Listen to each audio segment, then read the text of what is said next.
Across centuries, people didn't just punish, they performed punishment.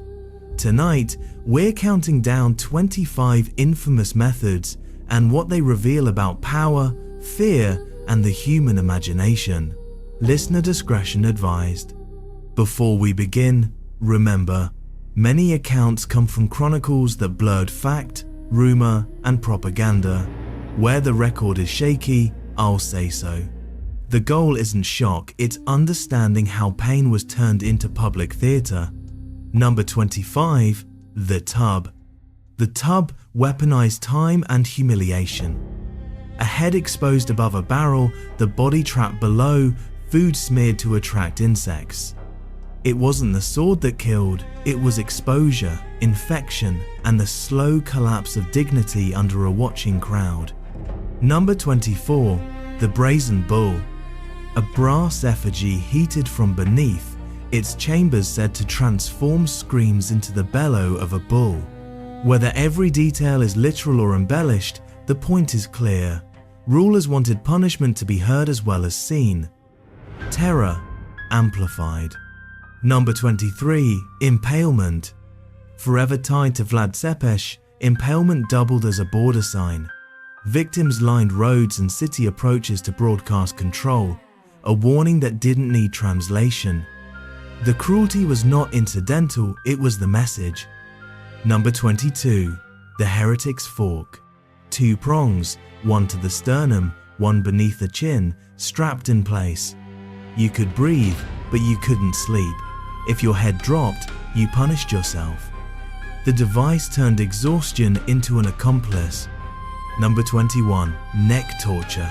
From wooden kangies to iron collars, these restraints immobilized and displayed. You couldn't lie down, eat properly, or hide.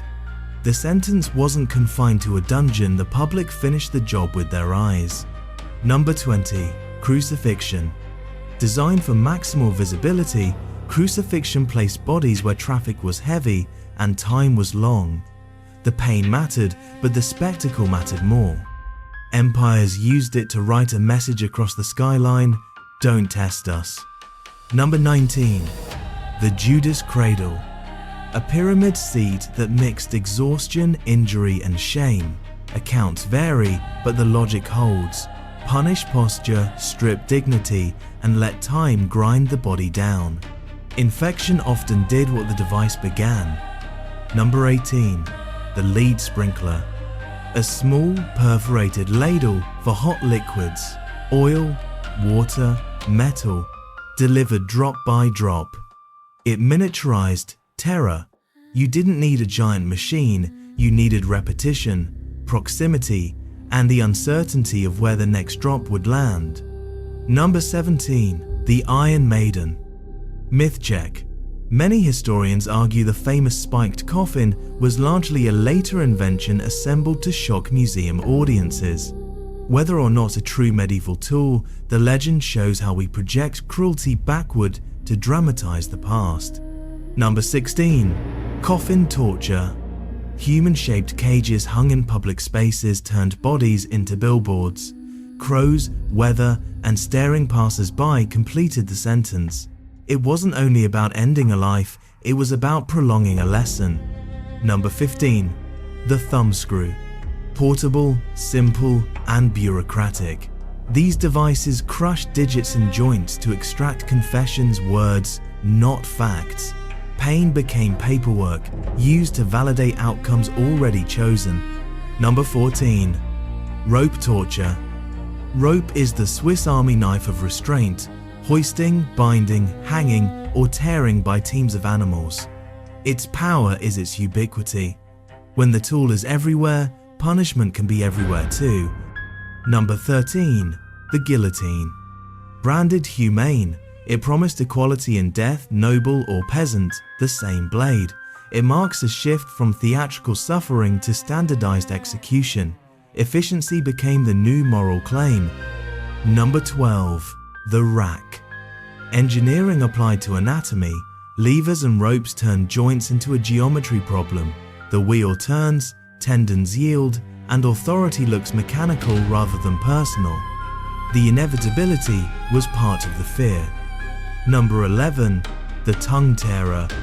Targeting speech itself, these tools forced the mouth open and captured the tongue.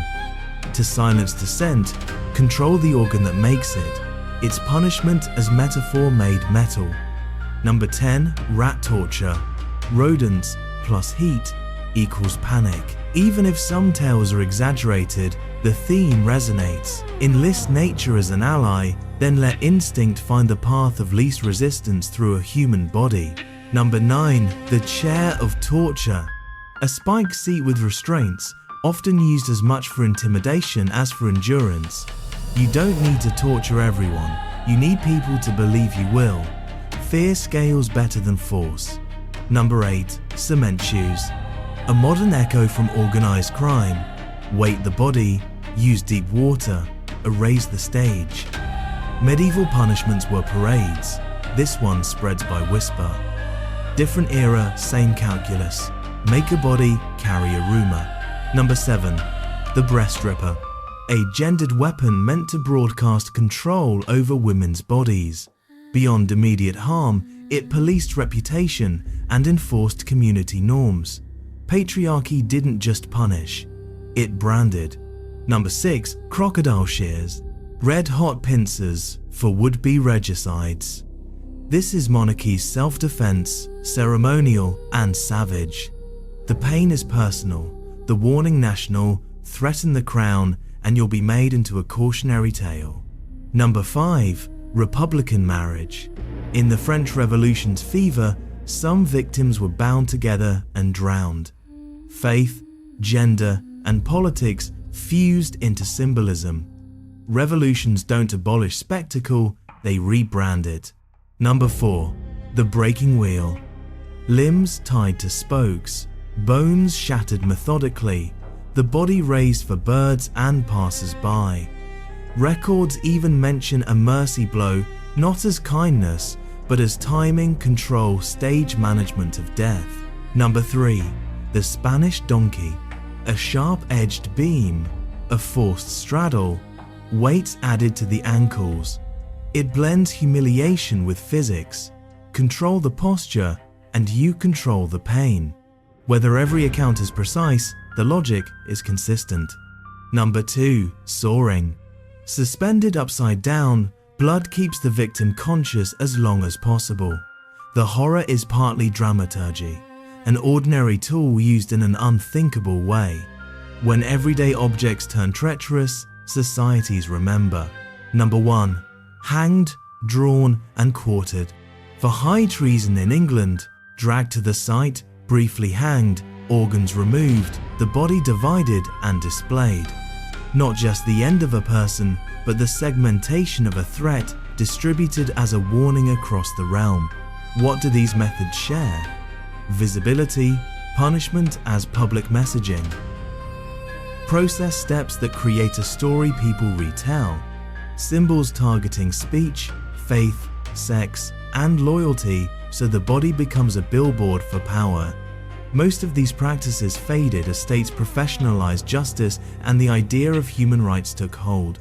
But the instinct to make pain visible, to warn, to shame, to control, didn't disappear. Today, the stage is digital and the tools are different.